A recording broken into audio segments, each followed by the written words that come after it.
আমি হাদিস বর্ণনা করতেছি বুখারী শরীফের 6416 নং হাদিস। হযরতে আব্দুল্লাহ ইবনে ওমর রাদিয়াল্লাহু তাআলা আনহু এই হাদিসটা বর্ণনা করেন।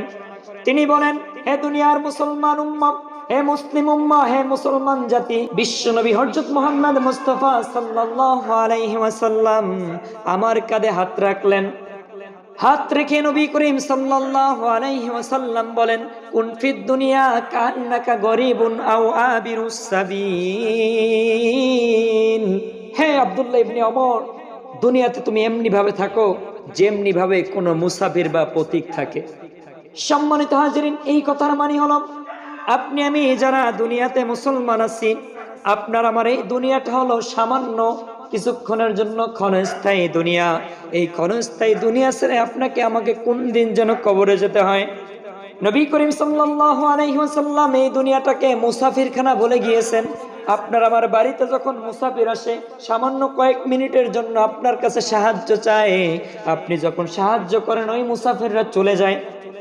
নবী করিম সাল্লাল্লাহু আলাইহি ওয়াসাল্লাম বলেন, আপনার আমার এই দুনিয়াটা হলো মুসাফিরখানা আর আসল ঠিকানা হলো জান্নাত। এই দুনিয়াটা হলো আপনার আমার জন্য মুসাফিরখানা, আপনার আমার আসল ঠিকানা হলো জান্নাত। এই কথার দ্বারা আপনার আমার বুঝতে সুবিধা হবে, আপনি আমি দুনিয়াতে সামান্য কয়েক ঘন্টা, কয়েক মিনিট, কয়েক বছরের জন্য আসি, তবে এই দুনিয়াতে থাকাকালীন আপনার আমার দ্বারা যেন মানুষের উপর কশ্চিনকালেও জুলুম হয় না।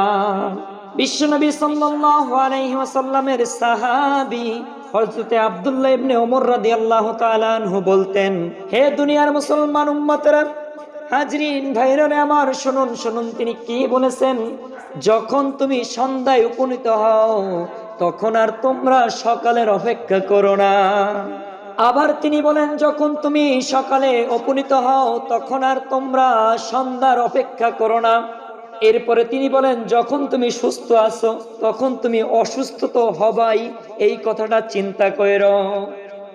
হযরত আব্দুল্লাহ ইবনে ওমর রাদিয়াল্লাহু তাআলা আনহু বলেন যে, হে দুনিয়ার উম্মাহ, মুসলিম ভাই বোন, মুসলিম জাতি, যখন তুমি সন্ধ্যায় উপনীত হও তখন আর সকালের অপেক্ষা করো না। যখন তুমি সকালে উপনীত হও তখন আর সন্ধ্যার অপেক্ষা করো না। মনে রাখো, তুমি যখন সুস্থ আছো তোমাকে অসুস্থ হইতেই হবে। এই কথা দ্বারা বোঝা যায় যে দুনিয়াটা হলো আপনার আমার জন্য সামান্য। এই আছে এই নাই, আপনার আমার চোখের সামনে মানুষ দমড়ানো মসরানো লাশে পরিণত হয়। তিনি বুঝিয়েছেন ক্ষণস্থায়ী দুনিয়াতে কোনো মানুষের দ্বারা যেন মানুষের ক্ষতি না হয়, একজন মানুষ যেন তোমার দ্বারা জুলুমের শিকার না হয়। তুমি শক্তিশালী আছো, একজন দুর্বল লোক যেন তোমার হাতে জুলুম অত্যাচারিত না হয়।